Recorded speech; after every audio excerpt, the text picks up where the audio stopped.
Thank you, guests, for attending. We're waiting for additional guests to come in. We have 130 registrants so far, and we will wait a few more, maybe just another minute. We have 580 registrants for this webinar today. So thank you so much for your patience, and we'll get started in about 60 seconds. And as you're preparing for this conversation, I want to just share a couple of housekeeping points. One, we will be polling the audience in 3 different questions throughout this 1-hour discussion. Also, if you have questions during the speaker's comments, please add them to the Q&A section. So if you have questions on topics, please add them to the Q&A section. And if you can refer to the chat, we will also be providing useful information via the chat function. So we will be providing useful information via the chat function. So again, questions on the Q&A box and information that might be useful to you and your loved ones will be available made on the chat as we continue on the conversation. And it looks like we have 210 registrants so far. We're expecting probably another 200 more. So let's give it another 30 seconds. Nice to see so many familiar names. Thank you to many of the ERGs who have come out from the corporates. We know that this isn't your typical lunch hour. Probably you're feeding a child on one hand and listening to this webinar on the other. So we're excited that you could join us today. So thank you for that.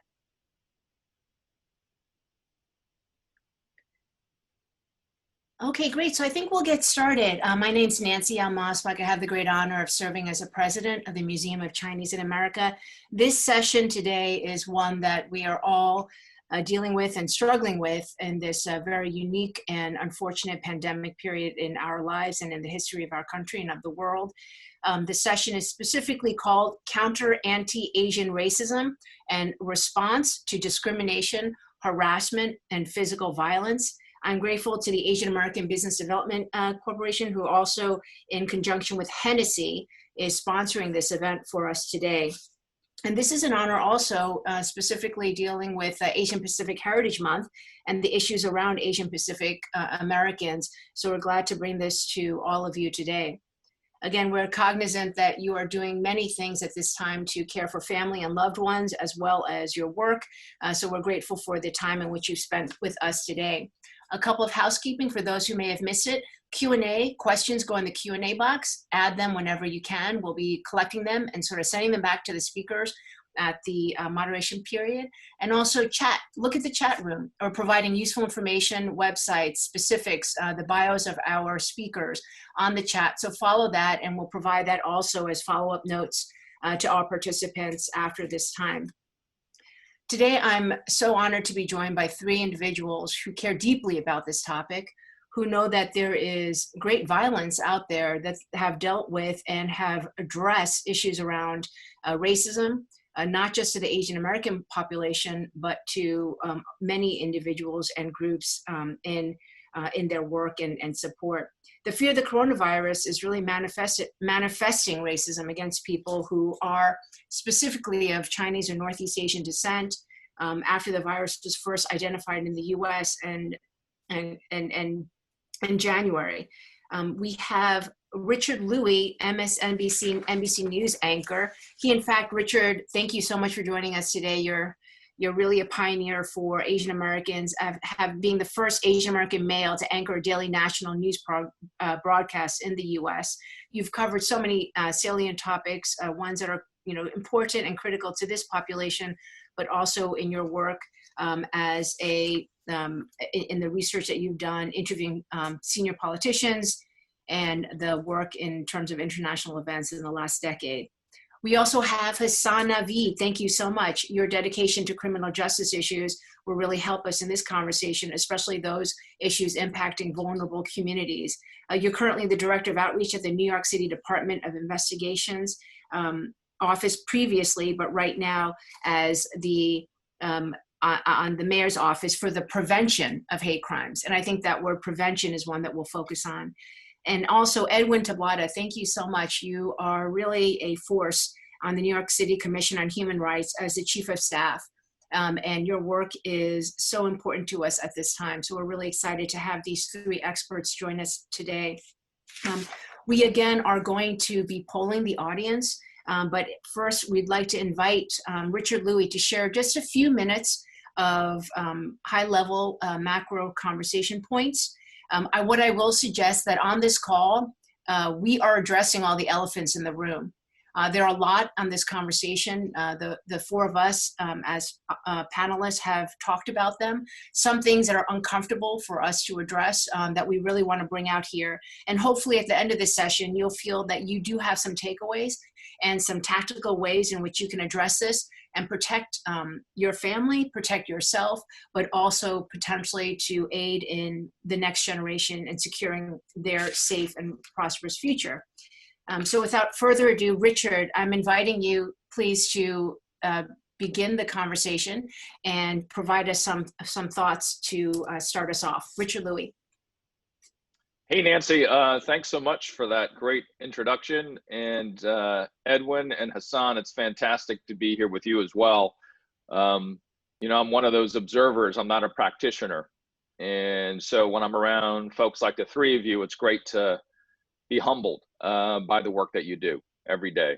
So as an observer is my perspective that, you know, I wanted to share a couple of thoughts. And those thoughts were really, you know, as I was thinking about how to express this, I thought the best way was to write them down and to, you know, put forth an opinion piece that will be published this week. And so I wanted to share that with the three of you and everybody. Thank you for joining us today for this conversation, because I think when we get to put down in words some of our thoughts, sometimes they're better thought out, at least for me, a person that always is talking to a camera. It's kind of good as a journalist to do what you don't do often. So I wanted to talk about the little things about hate. And I think that we might consider that it's time for potentially a different tack. We've had, what, 2-3 months of speeches. We've had resolutions, Zoominars, articles against hate incidents. And I have to say, every one that I read or I see or participate in, they inspire me. But for many of us, if we can't call a national press conference, if we can't sign legislation, we might ask ourselves, what can I do practically against hate? We saw the FBI warning Asian American hate incidents on the rise. The rate could increase even more. And so I asked myself, how do I stop more young people across the country from hearing that racist trope I personally have for years? Go back to your country, Chinaman. And so I think it might be time for a consideration of a different tack, to tone and develop a muscle set to try to mitigate hate. And to tone muscles, because when we are flabby and encounter the unexpected, we injure ourselves, right? When toned, we slip and fall less. So let me start with the first exercise to get toned, if you will. The first exercise I would throw out to my fellow panelists and for those who are out there is to lunch more. And yeah, I mean eat more, but with other people. Start by making that list of 3 people you would never hang out with. What do they look like? What do they do? You can call it the I'd never be seen with list. And if you typically circulate with the business crowd, then instead add people from nonprofits to your list. And if you are used to being from the nonprofit space, then add people to the for-profit list. And then what do you do next? Well, you call them up. Hey, let's have some lunch. And virtual or face-to-face work, certainly, in this current situation. And what I found is that when I speak to different communities, a frequent problem is that lack of awareness of the little things that make us different. And those little things, as you all know, help us understand the one big thing, that we are more similar than different. One example, a Stanford study that measured stress levels between whites and Latinos with some prejudice. That study found that after 3 meetings, that stress of prejudice, it went away, it disappeared. Lunch more. Exercise 2, to tone up, be technicolor. One of my first jobs was as a campaign manager for a San Francisco College Board member, Alan Wong. He just passed away this week. I remember the gatherings. 4 people were always at the table at least. You had 1 Latino American, 1 African American, 1 LGBTQ, and 1 Asian American. Those were us. Who should we push up to the Board of Supervisors, we would ask. And the conventional wisdom at the time said only 1 minority board candidate could make it. That was 25 years ago. Working across lines should be our collective modus operandi. You know, the panels we organize, the gatherings that we plan, the events that we propose. If we are purple, then we invite orange. If we are lemons, then we suggest blueberries. Individuals and community organizations, local and national alike, should all do this. I think back to the white police officers who joined marches in the South, the Asian American Pacific Islanders who marched on Washington with MLK. They all reached across lines. And it works, because, you know, today in San Francisco, that table, it now leads the city, including the current first ever female African American mayor in San Francisco. Be technicolor. Exercise 3, do a little every day. You know, getting fit, it takes time, right? All 3 of you understand that. We're trying to exercise right now.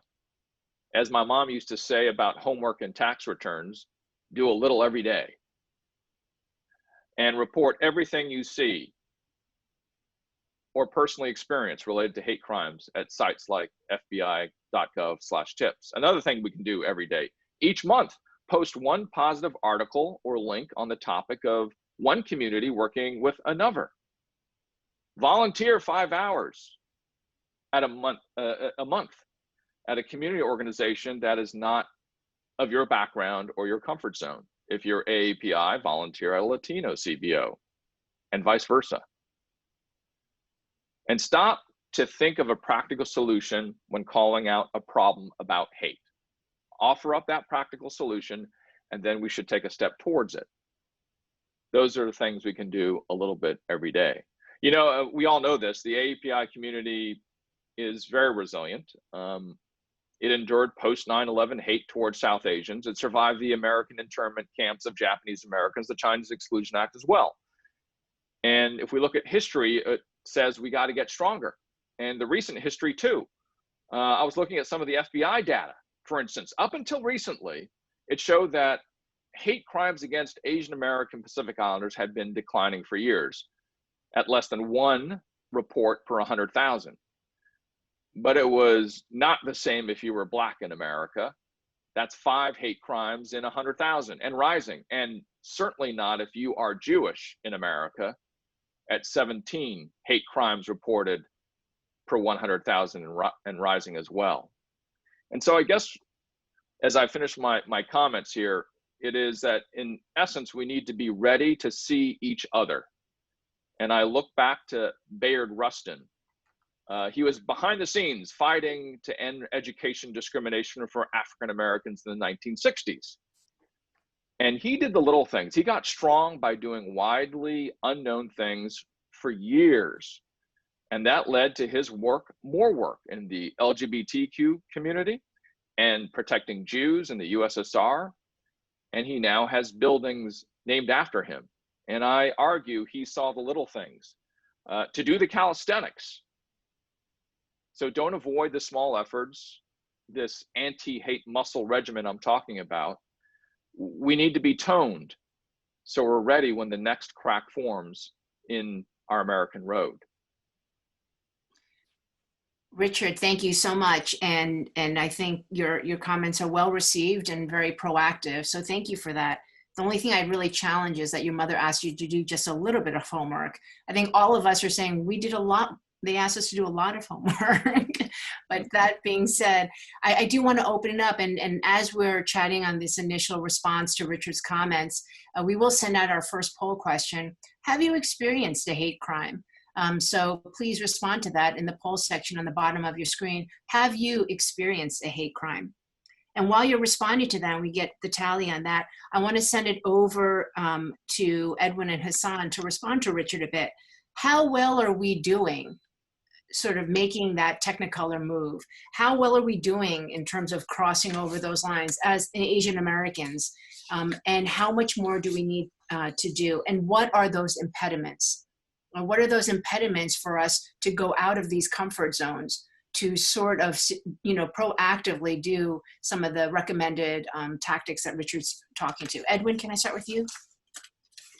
Sure. Hi, can everybody hear me? Yes. Thank you, Nancy, and thank you, Richard, and thank you to everybody who's joining us today. As was shared earlier, I'm the Chief of Staff at the New York City Commission on Human Rights. For those of you who don't know, we are the New York City agency tasked with enforcing the New York City Human Rights Law, one of the most protective and powerful anti-discrimination laws in the country. And to sort of get at the question, I think there's a lot of pieces here, and I hope that we have the time to cover it all today. But to the real point about working with organizations, and I think I'm going to extrapolate a little bit on what Richard said, working with some of the organizations that are doing the work on the ground is so key and it's so important. We're seeing really, and it's unfortunate to say this, a failure at the federal level to really respond to the material crisis that many in our community and many in broader communities are experiencing right now, and who really is left to pick up the pieces, who's really moving in to fill the gaps. I could list a million organizations. I would say local and state governments have really stepped up to the task. And certainly a lot of these organizations that Richard sort of alluded to are these local CBOs, these mutual aid groups that are out there collecting money and volunteering to distribute meals, to distribute groceries, to make sure that people have an opportunity to go to the doctor or to connect with community members to see what their real needs are and address them. I think those are the types of places that right now really need our support and our help, whether that's volunteering, whether that's, I'm very privileged to still have it, to be working right now, and, donating money goes a real long way. And I would love to get into more specifics around that, but I'm going to kick it to Hassan to sort of also talk generally broad strokes about what is sort of needed to meet this moment. Yeah, thank you so much. And thank you so much for having me. My name is Hassan Naveed. As Nancy introduced me earlier, I'm the Deputy Executive Director for the Mayor's Office for the Prevention of Hate Crimes. And just for folks who don't know, our office is brand new. We're created last year itself. We are an office that is very much poised towards working on prevention of hate crimes, right? And so that strategy includes using public education, outreach, community safety models, and preventative best practices. In many ways, we're collectively working to change social norms and combat the various isms that are out there. And at the same time, we're partnering to develop resources for when hate crimes occur, including developing strategies so that the criminal justice system has options beyond arrest and prosecution. We'll go over that a little bit later on. And I think getting to Richard's question, it's over the last several weeks, I have a lot of friends who work in the nonprofit, industry here in New York City and CBOs. And I just want to give people a number of just a $200 billion industry that touches the lives of more than 1 in 5 Americans. And these are CBOs across the country that provide housing, healthcare. They serve food to people as well.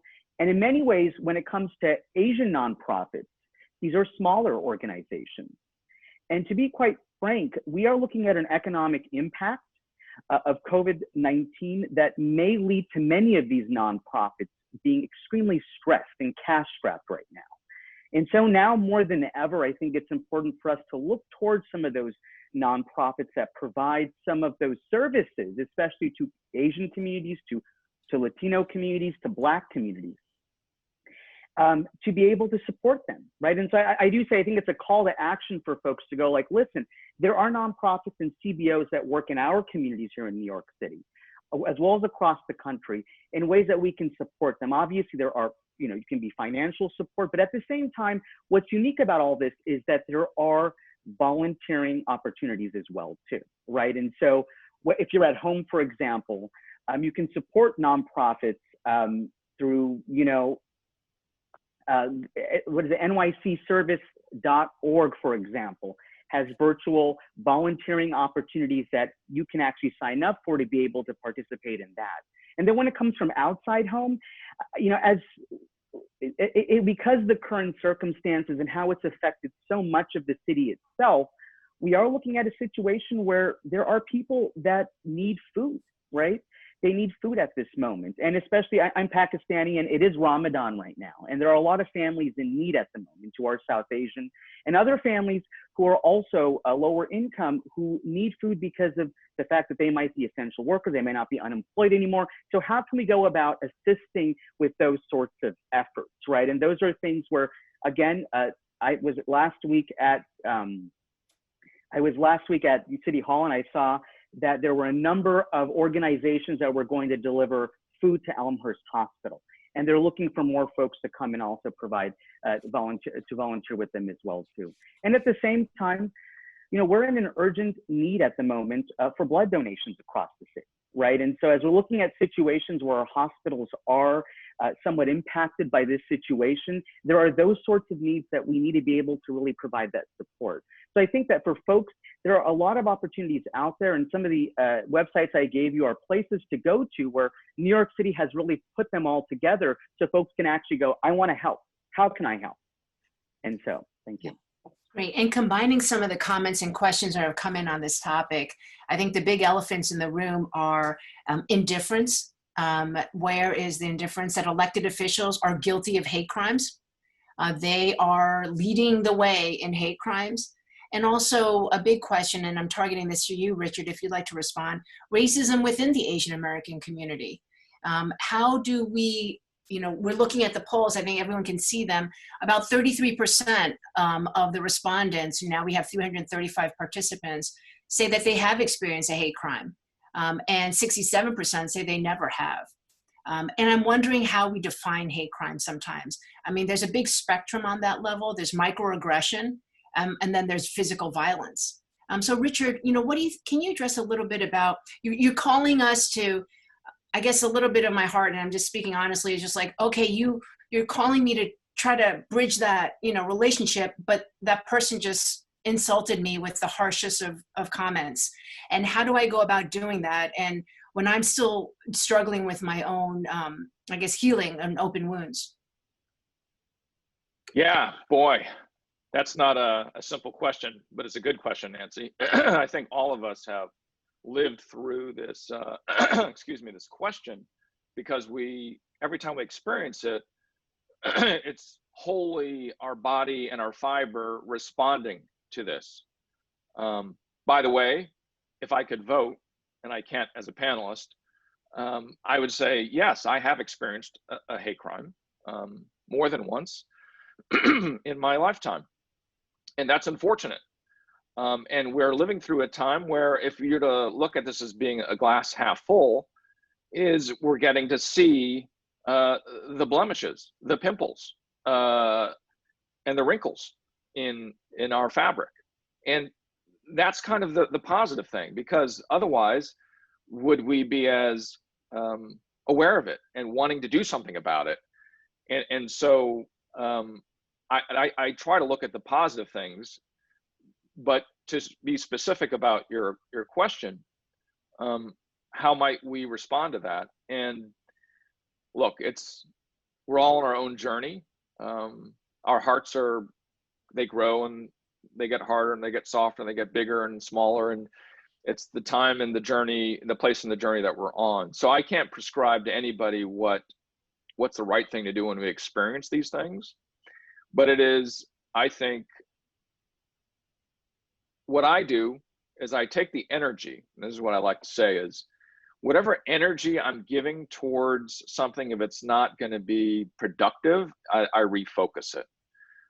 So there's many a time, if you were to approach me, Nancy, and let's say you said, go back to your country, Chinaman, I would think about it twice, and I'd probably say something tasty, spicy back to you. But then I'd take that energy and redirect it.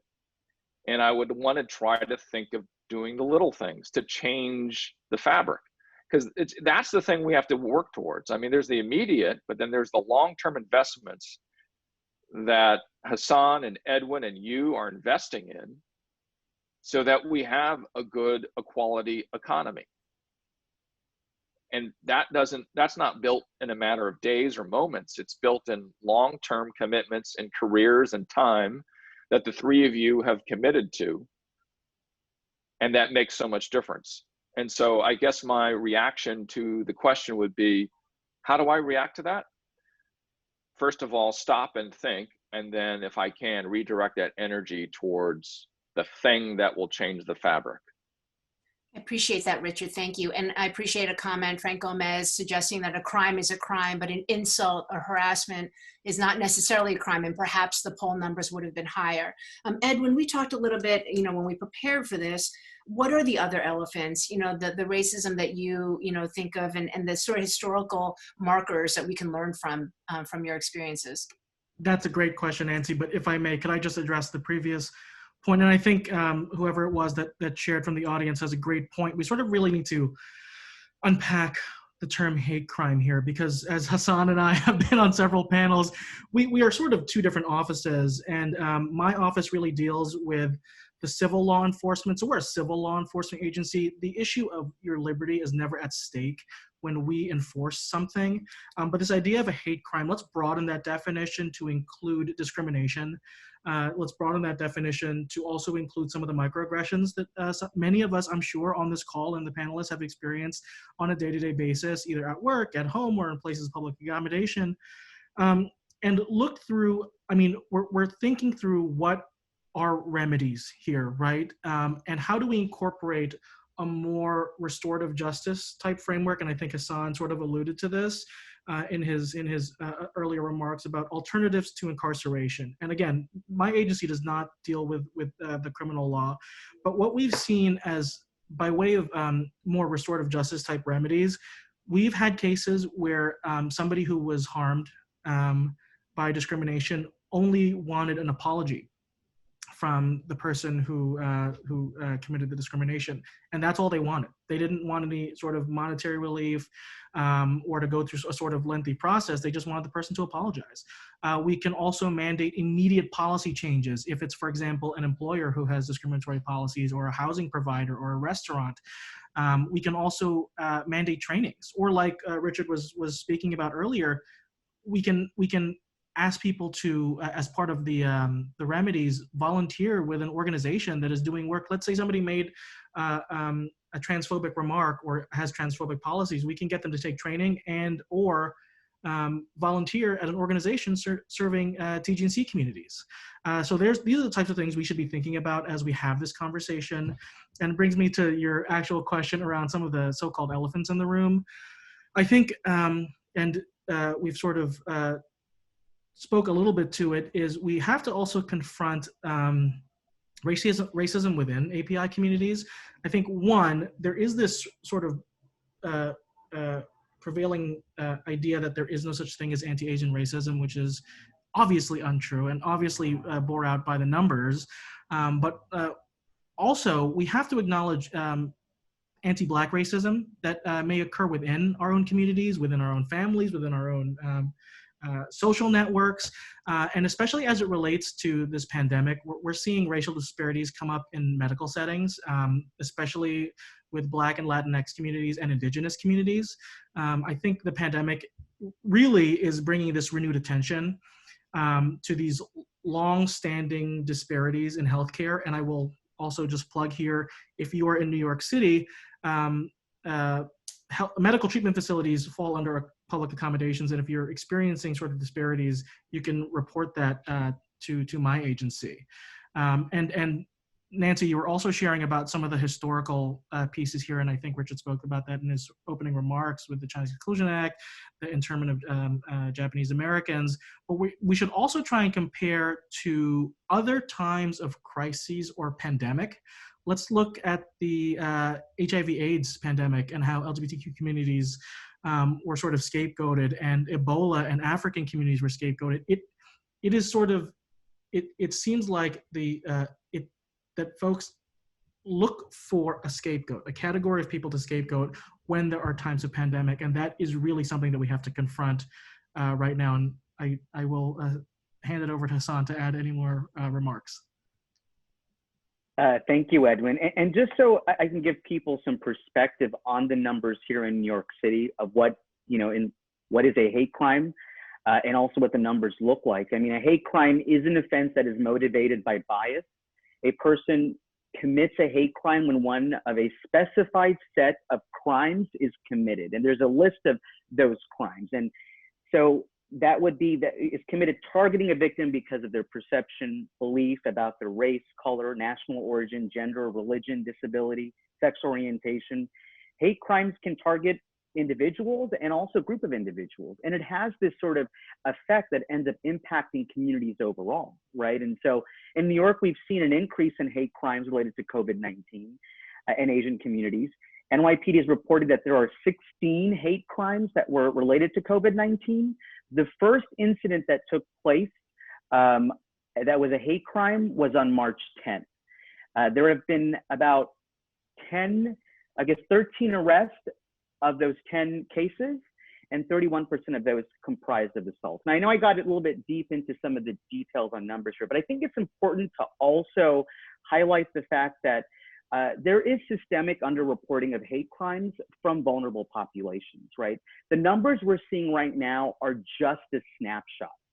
They don't represent the actuality of the problem itself. For us to get a better idea of what the numbers look like, we have to go to CBOs. We have to be able to engage those other agencies like Edwin's agency, able to get a better idea of what the impact of this is. Now, there are many reasons why someone may not report a hate crime, and those barriers can be language access, it can be not feeling comfortable engaging with law enforcement or the government, people's immigration status, and so those sorts are factors that end up resulting in these sort of stuff. And if you are a victim of a hate crime, or you see someone or you witness someone who's a victim of a hate crime, obviously, we encourage folks to call 911, right?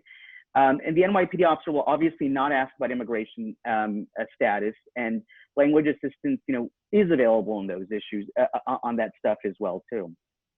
Now, morphing into sort of what Edwin was saying about, confronting some of the anti-Blackness that exists even in my community as a Pakistani American, right? These are issues that I've had to talk to people about and be able to really understand that there's history behind some of this stuff too, right? The way that our office, the Office of Prevention of Hate Crimes, is really approaching this is, if you look at the context itself nationally, there are 2.2 million people in the nation's prisons and jails. That's a 500% increase over the last 40 years. Now, many of this has happened because there were changes in laws and policies. We can talk about the war on drugs. We can talk about all these different factors that have led to it. And in that situation, despite us living in the safest big city in the United States, today, people of color make up about 37% of the US population, right? And 67% of the prison population. So this is a larger systemic issue that we have to be able to address at this level. And so restorative justice really works towards repairing harm caused by crime. Now, in the hate crime context, it's bringing together victims, offenders, community members to really decide how to do that. The results can be transformational, right? It emphasizes accountability, making amends, and if interested, it facilitates meetings between victims, offenders, and other persons. And so Edwin brought up a great example in that situation of a person saying, all I want is an apology, right? And in certain situations in New York City, we've seen where it's like, you have communities and you have victims who are like, I want to be able to engage directly to be able to alleviate this issue so it doesn't result in really putting that individual into this mass incarceration pipeline, right? And so if we're talking about us addressing some of these larger criminal justice issues as Asian Americans within the context of these larger dynamics, restorative justice is just one of those ways that we can actually structurally address some of these issues related to hate crime. Appreciate that. And I think there's a lot of interest via the participants for us to poll this question again, changing it slightly. So if all those can respond again, and if we could run the poll again, have you experienced a hate incident? And not just during the COVID period, because I think what we want to move into now is a conversation about upstander training. What does it look like when you do see an incident, and how can we cross lines to stand up for individuals who are going through that period of time. There was an incident, maybe Richard, you can begin with a response.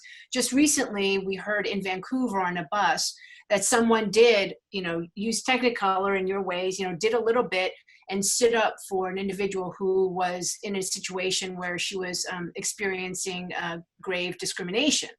And then that upstander ended up getting beaten up and hurt in that situation. Can you tell us a little bit about your sentiment about, this is all, well and good, exercise 1, 2, and 3, but there's a little trepidation, I think, that I'm reading from these participants, that how do you actually do this, and what does being an upstander mean, and how do you cross the line without putting yourself in jeopardy? And then I'd love Hassan and Naveed to share, and Edwin to share as well. Richard? Yeah, Nancy, that's another great question. I think I can only speak personally in that going back to doing a little bit every day and building up the muscles. It is doing that thing that is the right thing to do and what's appropriate. So a personal example, I was filming in Michigan, and I was in line refilling the gas tank of our vehicle as we were going on to the next location to film. And the gentleman in front of me said, "Go ahead, Richard, you can go to the front of the line to pay for your gas." He was on the phone, and he was saying on the phone, "Yeah, I know, bad day for you. Yeah, really bad day. You know what? Just go home and slap her around. Just hit her. Just get it out. Yeah, just, it'll be okay." What do I do? He's 6'4", 250. Do I tell him, don't talk like that? Could I change the situation? It's one of those polemics, right? I know what's right. And I'm a feminist. What do I do? So what I did is, I knew if I had addressed him there, it wouldn't have changed the situation. I would have faced some risk. But I doubled my efforts, certainly, since then in my volunteer work, in the things I do in the community to combat misogynistic approaches to life, of violence against women. And so I don't know the answer to the question. All I know is I remember and I do something. And I think that energy that I took was better spent that way. Sometimes I don't know where to put that dollar. I don't. But I don't forget that I have to put the dollar somewhere to do the right thing and try to change that dynamic. Because it's really tough when we see these things that are clearly wrong. It's also what I do. I mean, when I was in Paris during the Bataclan massacre, there were Muslim neighborhoods that were being called no-go.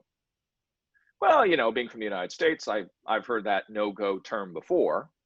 And so what did I do on the second day of covering the massacre for my network? Is I went out to that so-called no-go neighborhood of Muslim Parisians. And guess what? It wasn't a no-go neighborhood. There were people that were going to cafes and going down to the McDonald's, going to the parks. In fact, the driver that took me out there used to live in that neighborhood. And I told him, we're reporting that this thing, well, I wasn't, but there were reports that this is a no-go Muslim neighborhood. And so I think what we can do is to take it into the things that we do every day. I then told that story, by the way, that evening on our network, that the no-go neighborhood, the Muslim neighborhood that they were calling it, was not a no-go neighborhood. It was just like the neighborhoods that all of us live in. Right. Hassan, could you respond? Thank you, Richard. Hassan, can you respond? And then maybe after Hassan, Edwin, you can talk to us a little bit about direct upstander training we have. Just to note, we did take the poll over again, and now the numbers have reversed. So have you ever experienced a hate incident ever? And now they're 68% instead of a hate crime at 33 earlier. And now where a no was obviously 32%, 67. So majority of the participants in this poll have experienced a hate incident. So Hassan, can you talk a little bit about this issue of upstander and what you see in terms of hate crimes and how we can encourage upstander activity?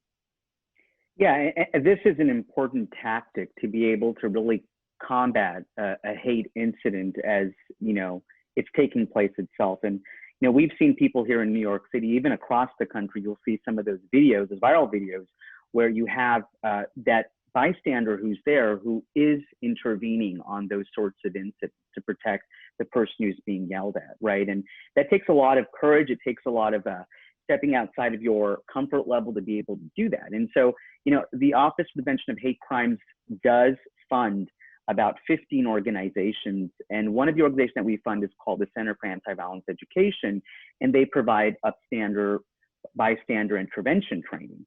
And I think that the key aspects of going into the training, but also, is if you're in a situation like that, right, you want to notice what's happening around you, evaluate the situation, assess what appears to be happening, consider whether the situation calls for action. You obviously want to do it safely because there are situations that might be uncomfortable at times. And there are different sorts of tactics that could be deployed by you as a bystander to be able to mitigate the issue itself too. And one of those things, for example, is like distraction, right? I guess they call it the 5 Ds, but I'll just go with the 2 here, but distraction. It's a subtle way to intervene. You can pretend to be lost. You can ask for the time of the individual who's in that situation, who's being affected by that situation. Then there's one called delay. You can walk right in while the situation is happening and ask them if they're okay and tell them that they're sorry that this is happening, maybe offer to sit down next to them. I mean, these are a way to be able to really focus on building community, right? Building community at times that is even not necessarily your own community, right? How can we support each other in New York City? How can we support each other in our cities, in our neighborhoods, in a way to be able to not only build community, but also protect our communities as well, too. And so I think that bystander intervention training is an extremely important way for us to be able to really uphold our values as Americans, our values as Asian Americans, and also our values as people who really do want to combat hate and say no to it, right? You are not alone. There are people out there who are just as concerned about what's happening to you and how you're being affected by this. And those folks absolutely want to be able to get up and do it. And I'm happy to see, I've seen some of these instances where it has been successfully utilized. Great. And thank you so much, Hassan. Before you respond, Edwin, and give a couple of other tactics, we will poll the audience.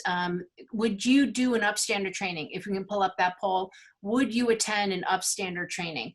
Edwin, yeah, please. Thanks. And I think Hassan did a great job of outlining sort of the specifics of the training. I will add that certainly the rules have changed. One, we're in an era of social distancing right now. Some of these tactics look very, very different in the COVID-19 world.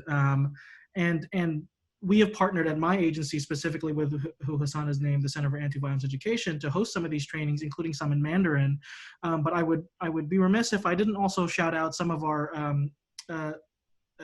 friends in the CBO sphere. Asian Americans Advancing Justice and Hollaback are doing a phenomenal job of hosting these national trainings. So I urge you all to look that up if you ever want to join. I think the sort of main issue here is one, how do I confront these issues when I'm witnessing them, but how do I do it safely?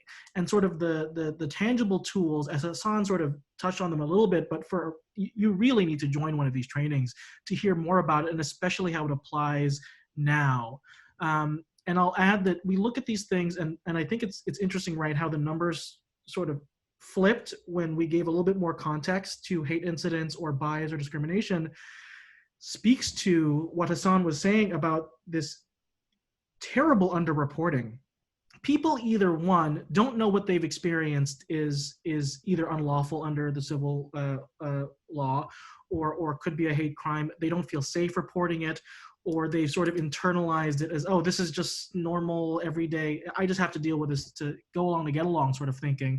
I mean, I remember as a young man experiencing a lot of this on the school bus, you know, and I'll add that I would strongly urge the folks on this call and people who are doing this work or who want to combat hate and discrimination to get involved with some of these CBOs and some of the local organizations that are doing the work, both to learn more information about best practices, but to see how you can be part of a more, how you can do more solidarity type work.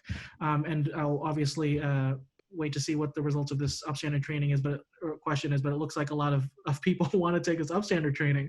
So we're hosting some at the commission, and some of those details I believe will be shared, but also look at Asian Americans Advancing Justice in Hollaback, because they have a fantastic training. So I think Edwin and Hassan, you're going to be very busy because 91% of the respondents would attend an upstandard training. So I think that the bridge and making those walls and impediments on how to get the training, please look on the chat, because my colleagues Neil and Jing are putting that information up. We'll also send a follow-up. But I guess as a follow-up question, you alluded to solidarity, and I think some of what Richard is sort of started us off with is sort of crossing the lines to create some sort of solidarity model, and our participants are interested in that as well. I'll be honest, I have a lot of anger. I deal with a lot of hate issues. And I've experienced on so regular a basis as an Asian American female, just walking down the street, or in very much more aggressive ways, and I'm a little bit angry still. So how do we? Are we suggesting that forming and crossing lines and doing a little bit every day will reduce that anger? Is the solidarity model a solution for us? And I guess I'm wondering if we can end our conversation really thinking about what does that look like? And while we do that, we'll also poll the audience on what they think about a solidarity model, and really try to define what you think a solidarity model looks like. But to the audience, can you envision a solidarity model to fight racism, and will it be helpful? But maybe we'll start with Edwin, with you, because I know you think about this quite a bit. Yeah, for sure. And it's a great question. And I will add, I am not an expert on this. There are a lot of academics and leaders doing this work that I urge you to learn more about it, but I can certainly talk about it broadly. I think part of that is centering, and we've discussed this, the communities who have been the hardest hit by COVID-19. And like I said, Black, Latinx, Indigenous communities. I mean, if we think about solidarity, what can that look like? Check in with members of your community and otherwise, people who don't have work right now, people who don't have food right now, people who are having a hard time accessing medicine, people who even simply are not having the level of social interaction that they're used to or need. I think it's also very clear that we're kind of navigating in this city, and of course, again, I'm in New York City, but across the country and across the world, these unprecedented fears. And discrimination and all the sorts of things that we've talked about are going to add to a strain on our individual and collective mental health. So I do also want to name how important it is to check in with people in your communities and outside of your communities on how they're doing, what they need. I think, again, as I alluded to earlier about a sort of failure on the federal level to create this sort of safety net, where can we work in there to help address some of those failings? And I'll again leave it open-ended to my co-panelists here to sort of discuss, but there's a lot of work to be done. And Nancy, I mean, I'm angry too, frankly. And I think it's okay to be angry right now, and to use that anger to try and build a sort of, this may be very optimistic, but a sort of better world at the end of this, where we really adjust and change and work to make better systems that have clearly failed in this moment. Thank you so much, Edwin. Hassan, what are your thoughts on that? What is, so the respondents have come back. We have about 75% of our respondents believe that there may be a possibility of solidarity model, but 25% are pessimistic about it. They don't think it's possible. What would you say to that? I mean, I would say that I think it's so important for us to go in the direction of the solidarity model. I think that when we are looking at a solidarity model, we're looking at bringing communities collectively together, all different communities collectively together. whether it's those folks who are volunteering in our city. Supporting these communities that are in unfortunate circumstances, as Edwin had brought up earlier, is just one way to show solidarity, right? And I strongly believe that our solidarity unity is a tremendous strength for us as a community, and also for us to really go to change society and to be able to really address some of the issues that we're looking at right now, right? The impact will go a very long way. And, you know, we have an idea of the various different disparities that exist, whether it's in the healthcare outcomes or it's in hate crimes outcomes, all these different areas that really tie back to the issues of race, to the issues of gender, the issues of sexual orientation, et cetera, et cetera. I think the strongest way for us to be able to really collectively push for change is for these communities all to come together during this time, and to be able to really roll out something that seeks to address it at an immediate level. Obviously, we're in crisis mode, but also at a structural level as well. Because I do think, and this is me as a former community organizer, right? You know, numbers, when it comes to people and numbers and support, right? And having those organizations and those communities that are part of the effort from all different areas, our diversity coming together, I think is a very strong way for us to be able to not only combat this issue, but also immediately, but also look towards figuring out a future that we want to live in that would be a lot more fair, would be a lot more just, would be a lot more equitable. And I think that it's going to take a solidarity model that transcends lines of race, ethnicity, gender, sexual orientation, for us to be able to vision in America in the future that is inclusive and that is accepting of everybody, right? And quite frankly, it may not happen in our lifetime, right? Because it is an ongoing situation, but the building blocks are here now. We have the information, the resources, the understanding, the social networking, the community to be able to do that. And insofar, I've seen great things here in New York City where communities are coming together. I'm so happy to see my friends who have gone beyond their own communities or own comfort level to really put themselves out there and be a part of something, right? And so I think that is one way. If we can somehow formalize this solidarity model, push towards some larger goals, I think that would be great. And so a coalition of sorts is something that I've always felt strongly about. I was an organizer back in the Bay Area many, many years ago. And it's been something that I believe has been something that does push for policy change, for social change, for economic change for a lot of people. Hassan, thank you so much. And you had a lot of questions about the 5 Ds. Can you remind us what the 5 Ds are really quickly? Yes, I can. The 5 Ds are distract, delegate, document, delay, and direct. Okay. And sometimes there's like another D, but I think the other D is do it. Do it. There you go. Yeah. Richard, we've come full circle. And the Museum of Chinese in America, the more and more we think about our history and what we do today, we really feel that we're a museum of conscience. And that so much of the history in the last 40 years has dealt with this. And many of us, all of us know the situation with Aubrey. I run with Mod 2.23, but also the similarities between that situation and Vincent Chin in 1982. And we've connected those two incidences as similar issues and creating some sort of a platform. When we shared that comparison on our website, we were quite amazed by the solidarity around that connection. And I'm wondering right now, after your presentation of your 3 exercises and the polling of the 300 plus participants on this, how much do you feel like a solidarity model? And, with these basic tactical suggestions you made, when do you see that? How do you see that happening? Is it a near term, baby steps, or do you think that something like this post-COVID in New York City, is possible and what it might take? Big question, but I know you can handle it.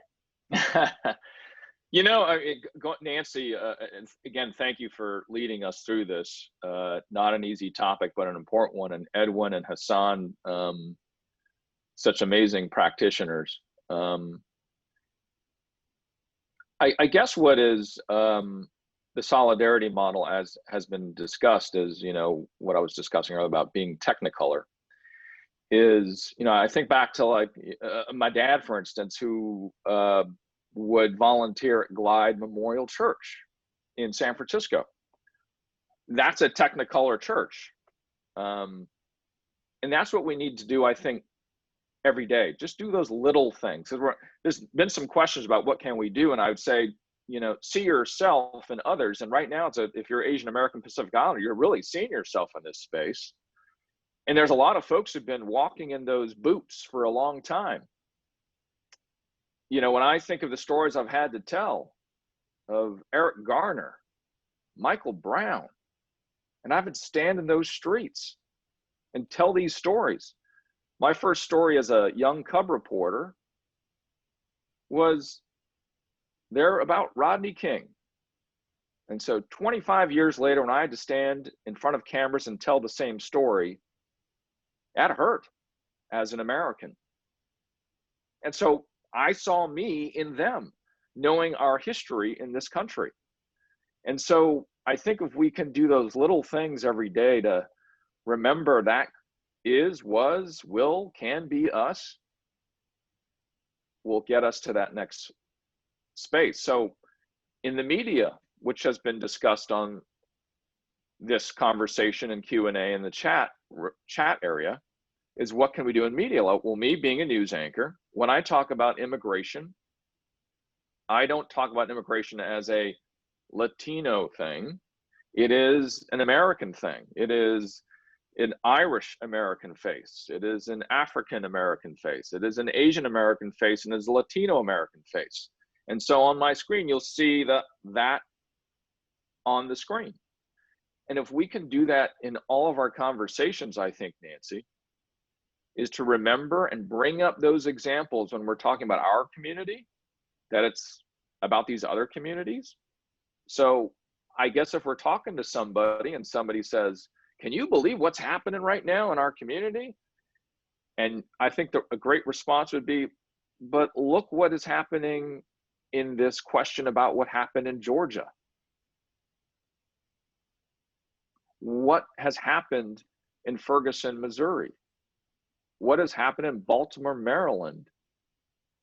All of these conversations are the unfortunate same conversation. So I guess to answer your question, I'll say, let's try to bring up examples in everyday conversation that we can say is our community plus others, and then do a little bit. Just do a little thing. Do something. Go to that Glide Memorial Church in your town. We've covered a lot in this hour. We've tried to help you understand a hate incident. I think I've tried to inform myself on situations I've been in and not realizing or being cognizant of the fact that it was a hate incident or even a hate crime. We've also tried to give some helpful tools, the 5 Ds. I think we'll all remember that.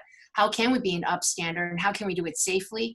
There are some resources, again, reminding you on the chat that there are a lot of resources we posted. We'll send everyone who's dialed in that information.